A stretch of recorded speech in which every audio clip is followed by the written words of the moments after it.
तो क्या हालचाल है भाई लोग, सेक्टर एक्स में आपका स्वागत है। आज हम एक break through Indian artist Krishna के बारे में बात करेंगे, जिन्होंने देसी हिप हॉप में अपना एक अलग ही जोन बना रखा है। रफ्तार से लेके बादशाह एंड एमिवे के साथ तक कोलैब किया है कृष्णा ने, एंड इस वीडियो में हम जानेंगे कैसे वो इस मुकाम तक आए हैं। कृष्णा का काम बहुत नेक्स्ट लेवल का है और बहुत हार्ड आर्टिस्ट है। इनका जो गाना है व्यंजन, वो एक अमेजिंग ट्रैक है एंड और भी ऐसे कई एक्स्ट्रा ऑर्डिनरी सॉन्ग्स हैं इनके। आज हम इस वीडियो में कृष्णा की पूरी स्टोरी जानेंगे और सब कंट्रोवर्सी एंड डिस पे भी एक नजर डालेंगे। आप लोग कृष्णा का फेवरेट ट्रैक कौन सा है और उसका क्या इंपैक्ट रहा है आप पर, कमेंट करके जरूर बताना और बेस्ट कमेंट को मैं पिन करके रखूंगा। अगर आप चैनल पे नए हो तो बता दूं मैं आपको कि अपना जो चैनल है वो एक हिप हॉप हब है। आर्टिस्ट की बायोग्राफी से लेकर हिप हॉप से रिलेटेड हर एक कंटेंट के ऊपर हम वीडियो बनाते हैं, तो चैनल को सब्सक्राइब करना मत भूलना। XXXTentacion, MC Stan, Juice WRLD, Easy सबकी बायोग्राफी हमने कवर किया है। उन सब वीडियोस की लिंक मैं डिस्क्रिप्शन में डाल दूंगा और अपना वीडियो जो है वो 3 सेक्शन में डिवाइड होगा। पहले तो कृष्णा भाई की पूरी बायोग्राफी होगी, देन उसके बाद कुछ इंटरनेशनल हिप हॉप के अपडेट्स दूंगा और लास्ट में कुछ अंडरग्राउंड आर्टिस्ट को शाउट आउट दूंगा।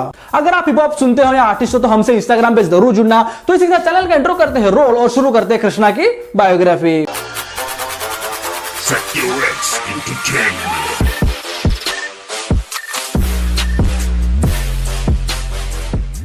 कृष्णा, जिनका पूरा नाम है कृष्णा कौल, इनका जन्म हुआ था 4 अक्टूबर 1989 न्यू दिल्ली में। कृष्णा का जन्म एक कश्मीरी पंडित फैमिली में हुआ था। वो एक अपर मिडिल क्लास फैमिली से बिलोंग करते हैं एंड बचपन में ही उन्होंने MTV म्यूजिक, जो कि उस टाइम इंटरनेशनल वाला वर्जन चलता था इंडिया में, उससे थोड़ा बहुत रैप वगैरह भी सुना था उन्होंने। कृष्णा ने स्कूलिंग कुछ टाइम इंडिया में किया था एंड फिर वो लंदन मूव हो गए अपनी स्कूलिंग कंप्लीट करने के लिए। एंड देन उस टाइम पे लंदन में हिप हॉप ऑलरेडी अच्छी तरह उभर के आ चुका था इंडिया के मुकाबले, एंड वहां कृष्णा पहली बार रैप सही से सुना और उन्होंने फिर कल्चर के बारे में और जाना। एंड उसी दौरान ग्राइम जनर बहुत छा रहा था लंदन में। कृष्णा एक आउटसाइडर थे वहां के बच्चों के नजर में एंड उन्हें बाकी बच्चों के साथ फिट होना था कैसे भी करके स्कूल में। एंड कृष्णा ने यह बताया कि उनका स्कूल काफी रफ था। इधर मैक्सिमम लोगों को लगता है कि बाहर स्टडी करो तो मस्त माहौल रहता है उधर, तो भाई लोग ऐसा नहीं है, काफी चीजें फेस करनी पड़ती है वहां भी। कॉज उनके अकॉर्डिंग हम बाहर से आए हुए लोग हैं, भले ही तुम कितने भी टैलेंटेड हो पर तुम्हें यह चीज हर बार प्रूव करनी पड़ती है।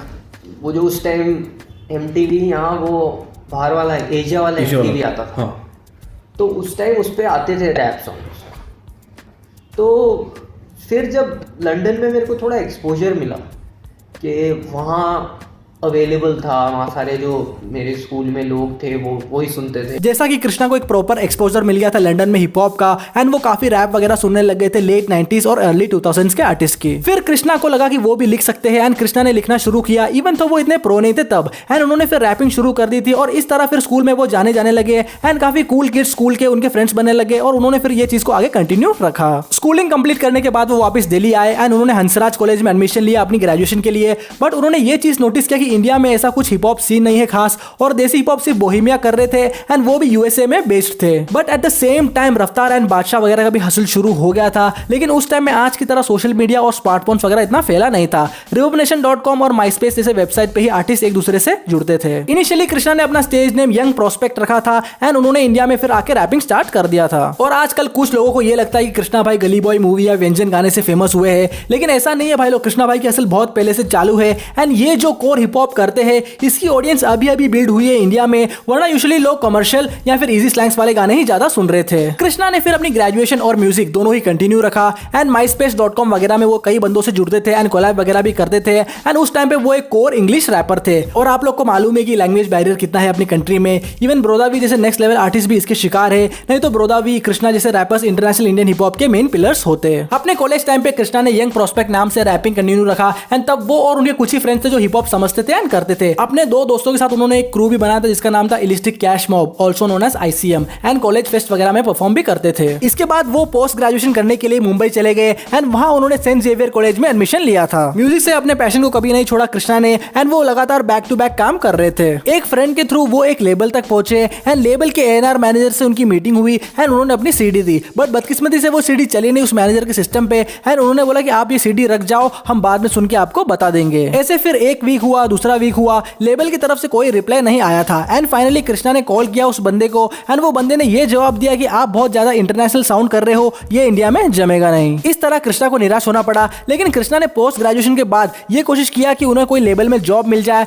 ताकि वो ये समझ सके एक लेबल एक आर्टिस्ट को कैसे साइन करता है। बट अनफॉर्चुनेटली उन्हें इवन इंटर्नशिप तक नहीं मिला और उदास होकर उन्हें वापस दिल्ली आना पड़ा। एंड जब वो दिल्ली में थे तब एक फ्रेंड का उनके पास कॉल आया कि यूनिवर्सल म्यूजिक ग्रुप लेबल में एक वैकेंसी निकली है। सो इस तरह कृष्णा ने ज्वाइन किया वो जॉब वापस मुंबई आके, एंड वो काइंड ऑफ इंटर्नशिप था तो ना के बराबर पैसे मिलते थे उनको। कृष्णा का ग्राइंड 2006 से ही चालू था एंड यूनिवर्सल में इंटर्नशिप के तीसरे मंथ में ही उनका गाना यूनिवर्सल के थ्रू आ गया था एंड उसके बाद यूनिवर्सल ने उनको एक इंग्लिश एल्बम के लिए साइन कर लिया था और उस दौरान वो सिर्फ इंग्लिश में ही नहीं हिंदी में भी गाने करने लग गए थे एंड ये है उनके कुछ पुराने काम।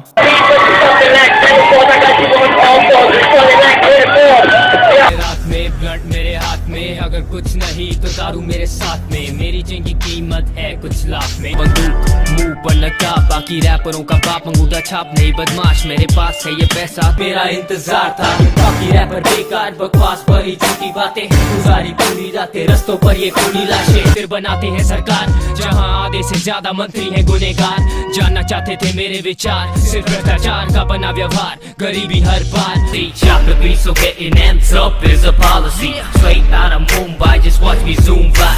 Maximum. यूनिवर्सल में इंग्लिश एल्बम की डील के बाद उन्होंने उस पर काम किया एंड फाइनली 2014 में उनका फुल लेंथ इंग्लिश एल्बम आया जो था सेल आउट। लेकिन यूनिवर्सल म्यूजिक ने इतना पुश नहीं दिया था इस एल्बम को एंड इस वजह से कृष्णा को उतनी रीच नहीं मिल पाई थी एंड कृष्णा के लिए ये एक और सेटबैक था। मींस इतना हार्ड काम करने के बाद भी वो रिजल्ट्स नहीं मिल पा रहा था। इनफैक्ट 2010 में जो गाना आया था कृष्णा का कैसा मेरा देश, वो इंडिया का पहला वायरल रैप ट्रैक था मान सकते हैं हम, और ये बात राज जोन्स के एक इंटरव्यू में कृष्णा ने खुद बताया भी है। तो उस टाइम मेरा गाना आया था कैसा मेरा देश 2010 में, जो इंडिया का फर्स्ट रैप वायरल ट्रैक था, मतलब नंबर 2 था यूट्यूब म्यूजिक। उसके बाद कृष्णा फिर वापस जॉब वगैरह में लग गए, वो 9 to 5 जॉब वगैरह भी करना चालू कर दिया था उन्होंने। फिर उसके बाद एक तरह से वो हार मान चुके थे, लेकिन उनका पैशन उन्हें वापस म्यूजिक में खींच लाया एंड ये चीज से हमें काफी सीखने को मिलता है कि किसी भी हालत में हार मत मानो और अपने पैशन को जगाए रखो। और 2016 में उनके एक फ्रेंड ने उनको ये आइडिया दिया कि खुद का गाना रिलीज कर, बड़े लेवल की कोई जरूरत नहीं है, और इस तरह वो वापस मोटिवेट हुए और अब उनको एक ऐसा गाना लाना था जिससे पूरी मार्केट हिल जाए। और फाइनली उन्होंने 1.5-2 महीने लगा के एक गाना बनाया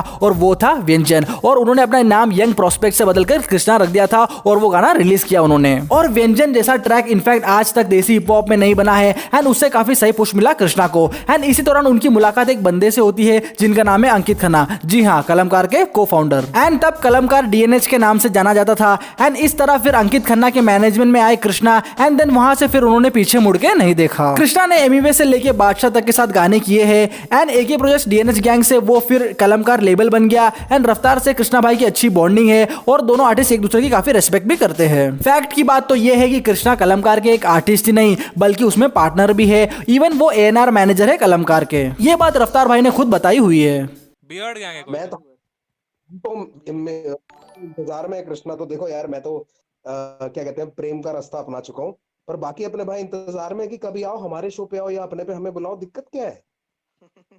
Is Krishna partner of Kalamkar? And please shout out. Ishan ji, yes and yes, shout out.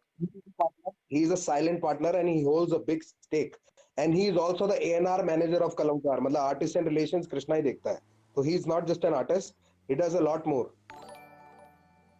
और ये मैं ये फैंस के आगे नंबर बनाने के लिए नहीं बोल रहा, ये मैं लॉजिकल।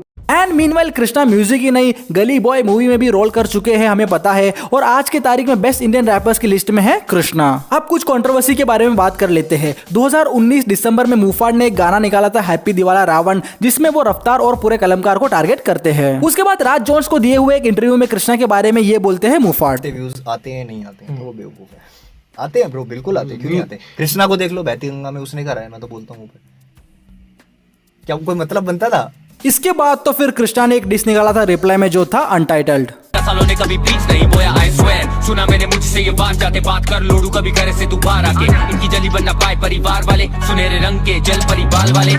इसके रिप्लाई में मुफाड ने निकाला बीच में डॉग एंड इसके बाद फिर बैक टू बैक गाने आए। कृष्णा ने निकाला महारानी एंड मुफाड ने निकाला मोक्ष गाने में मुफाड ने रफ्तार कृष्णा के साथ साथ अंकित खन्ना को भी डिस किया था। एंड इस सीरीज में सबसे ब्रूटल डिस था मां कसम। आप लोग अपना ओपिनियन कमेंट सेक्शन में बताना कि किसके डिस ट्रैक ज्यादा हार्ड थे। एंड इसी के चलते अभी हिंदुस्तानी भाव ने भी मुफाड के ऊपर कुछ स्टोरी वगैरह डाली थी, खैर वो एक अलग ही मैटर है, कभी और किसी वीडियो में अपन डिस्कस करेंगे। और कृष्णा ने एमिवे को भी डिस किया था, जिसमें बैक टू बैक कई गाने निकाले थे एमिवे पे कृष्णा ने, लेकिन एमिवे की तरफ से अभी तक कोई रिप्लाई नहीं आया है डायरेक्टली। एनीवेज डिस वगैरह सब साइड में हटाओ। पॉजिटिव बात तो ये कि कृष्णा जैसे आर्टिस्ट नहीं है पूरे मार्केट में और ऐसे ही धूम मचा रहे हैं कृष्णा, तो ऑल द बेस्ट है कृष्णा को। इसी साथ कृष्णा भाई की बायोग्राफी यहीं खत्म होती है। अब जल्दी से मैं आपको कुछ इंटरनेशनल हिप हॉप के अपडेट्स दे देता हूं। द वीकेंड ने रिसेंटली अपना पूरा इंस्टाग्राम क्लियर कर दिया है। कान्ये वेस्ट की एल्बम डोंडा और नास के एल्बम किंग्स डिजीज 2 एक ही दिन ड्रॉप हो रहे हैं और रोलिंग स्टोन मैगजीन के लेटेस्ट कवर पेज पे फ्रेंच मोंटेना फीचर हुए हैं। अब बारी है शाउट आउट की। तो शाउट आउट से पहले हम सब के लिए बहुत प्राउड मोमेंट ये है कि अपने इंडियन एथलीट्स बहुत अच्छा परफॉर्म कर रहे हैं टोक्यो ओलंपिक्स में। So much love and respect to each one of them,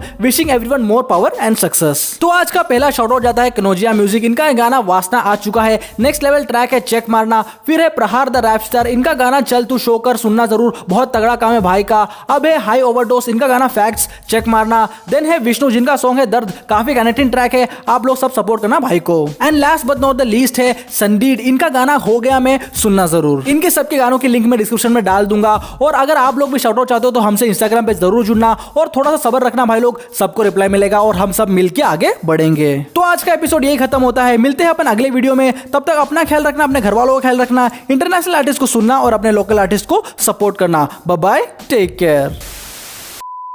thank you for watching the video guys. और ये है अपना नया सेटअप। आई होप आप लोगों को पसंद आया हो और ऐसे ही आप लोग सपोर्ट बनाए रखना चैनल को और ग्रो करने के लिए। तो इसी साथ मिलते हैं अपन अगले वीडियो में। तब तक अपना ख्याल रखना, अपने घर वालों का ख्याल रखना। मैंने ऑलरेडी बोल दिया है पर फिर भी एक और बार बोल दो। Bye bye, take care. Hey y'all, come look at this. Tupac का मेरा जो फेवरेट सॉन्ग था वो ये California love in the city, ये गाना सॉन्ग था कैलिफोर्निया कैलिफोर्निया। तो उसमें रैप बड़ा मुश्किल था। तो इसमें है I say yo back up not to give you but a boom, the physics late and damn boy I got a boom, yeah birdsy me, ooh black a case on stage I'm free, so wide upside up ready for flying, it's still really cold out a thing I। तो इसको जब हम पूरा slang में बोलते हैं, जब पढ़ते हैं तो कुछ और होता है।